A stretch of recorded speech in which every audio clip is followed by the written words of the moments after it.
The news just broke that Airbnb's revenue for bookings are at an all-time high. We're going to take a look at that data today and also explore, is owning a vacation rental maybe a good thing for your future as well? My name's Tommy Jordan. I'm a real estate agent and mortgage broker here in Southern California. Let's check out this article on The Real Deal talking about earnings being at record highs.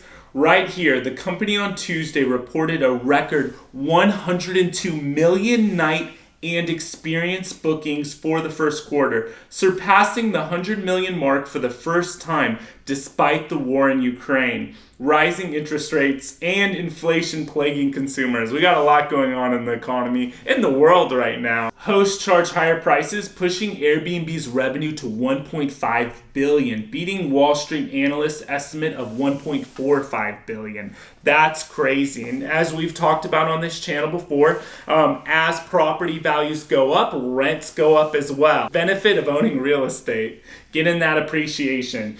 The total represented a 70% annual increase and 80% gain from the first quarter of 2019 before the pandemic temporarily dried up the business for short-term rental marketplace. Well, that happened here. I'm in the Palm Springs area, a very hot vacation rental market. And during the pandemic, a lot of the cities here, just the county of Riverside even, banned short-term rentals for a temporary period for months. People weren't even allowed to book out their house for rentals. Hotels weren't even renting out rooms unless it was for like nurses or special personnel for the pandemic. So it was pretty wild times. But right after that ban lifted, it was like a gold rush for the Airbnbs in my area. They were booked. You couldn't find anything, even when it was off season in the summertime, where typically it could be 115 degrees. I mean, it averages 105, but we have some hot days out here in Palm Springs, California, and they were still booked. It was madness. So the first quarter net loss narrowed to 19 million from 1.2 billion last year, as it logged a record 17.2 billion in gross booking value. So this news right here drove up Airbnb stock price up more than 7% in early trading on Wednesday.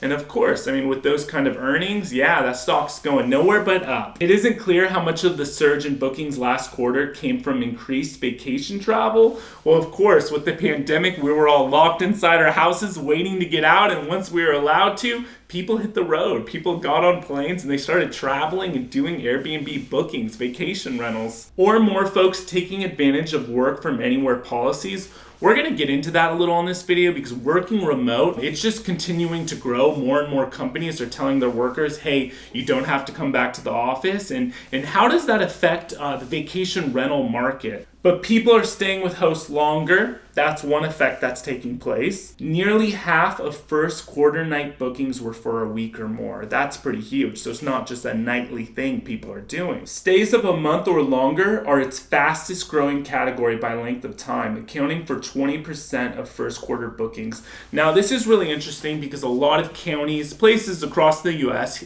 Palm Springs area included in California, the cities have limits, some of them restrictions on how many nights you can rent out your house, believe it or not. So some cities, like in this area, 28 days or less is considered a short-term rental, or 29 days or less. So the good thing is what's taking place here in the vacation rental market. I don't even know if you want to call it vacation rental anymore because a lot of people are just traveling and working remote. It's like a staycation. It wouldn't be a staycation because you're going somewhere, but it's like a workcation, I guess. They're staying for a month or longer, which is great. So you might have thought in the past, hey, I can't really rent out my house because, people are just looking for nightly, weekly stays. Well, I mean, just from this article alone, almost a quarter of all bookings on Airbnb are for a month or longer. That's awesome. And usually when people book a month or longer, what I've seen in the vacation rental market out here in the Palm Springs area is that people just treat the house a lot better because they're paying more money to be there. Usually it's a larger security deposit and people just take care of the house more. Millions of people are now flexible about where they live and where they work. And as a result, they're spreading out to thousands of 10 towns and cities, and they're staying for weeks, months, or even entire seasons at a time. I like the way that was worded. It sounded like a fairy tale. But crazy, entire seasons, months. And Airbnb, VRBO, all these sites just make it more accessible for people to travel, cheaper, right, than staying at a staying at a home, what did I just say there? Staying at a home, it's a lot cheaper. This channel is PG. So, hotels are just a lot more expensive, right? On average. So, staying at an Airbnb, it sometimes feels even more like a home than a hotel, right? You get more space, sometimes more privacy. It could be cheaper if you're staying longer because you have a kitchen, you have a fridge, you can make your own food. You know, hotel food is expensive, right? So, part of this video was about should you own a vacation rental and what's happening in the future for vacation rentals. Let's look at key working remote statistic. 16% of companies in the world are 100% remote. That's huge. 44% of companies don't allow it. Man, so that's over 50% that actually allow it. Better work-life balance is the main reason why people choose to work remotely. Well, yeah, if I could sit on the beach with my family in Maui and be working, I mean, that's pretty sweet.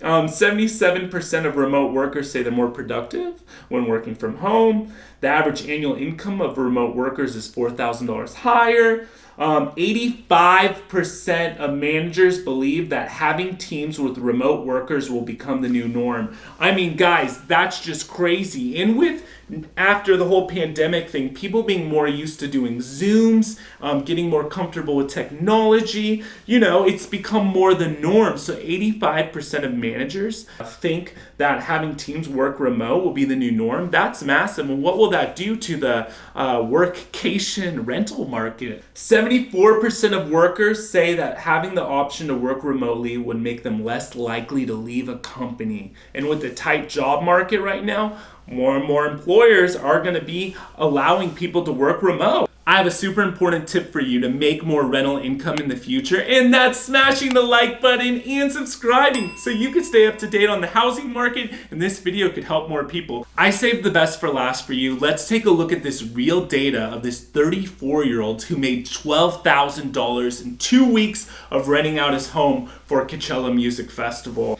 Okay, here you go. I made $12,000 in 8 days renting my home during Coachella, and it helps pay his mortgage for the entire year. You didn't hear me wrong, for the entire year. Yay, Coachella, take one for the gram. Look at that, looks like they're having fun. Not as fun as we're having. Okay, let's scroll down here. Reyes Corona, 34 years old, a construction technician and homeowner in Indio, California, not far from Palm Springs. His normal rental rate is, like that little thing popped up, is $180 per night. But during Coachella Music Festival, $1,900 per night. That's insane. In January, he bought a fully furnished 4-bedroom, 2.5 bath home in Indio, California for $545,000. The house was in great condition and even came with a detached casita and a monthly tenant. Take a look at this house. Look at that. 2-car garage, 2-story. Pretty nice home. You did good, man. It was early February when he first listed the property on VRBO for Coachella in April, $1,900 per night with a 4-night minimum around the dates of the festival, right? So with the short-term rentals, under 29 days, if you live in different areas that have music festivals or golf tournaments or, that's all what we have out here. But just, your town probably has an event, something that a lot of people come to the area for, or this is something for you to keep in mind when you're buying a vacation rental. Buy in an area where there is a lot going on, because then people will go for those certain events and you could jack up the rent. He says being a host is a great experience. He enjoys it. Well, of course he does. Renting out my home is a great way to bring in additional income, and thanks to my home's close proximity to Coachella, these increased rates will now keep me worry-free about my mortgage for the rest of the year. What a smart young man. So this is something for you to think about. Maybe owning a vacation rental in the future, and then, looking at different markets that might might make sense to buy in, to purchase in, where you could get a great return like the Palm Springs area. If you are interested in buying in the Palm Springs area, I'm a real estate agent. I have a great team who could help you. Also, if you buy anywhere in California, San Diego, Los Angeles, Northern California, I'm a mortgage broker and I can also help you with your investment purchase. My contact information is below. Thank you for watching. See you in the next video.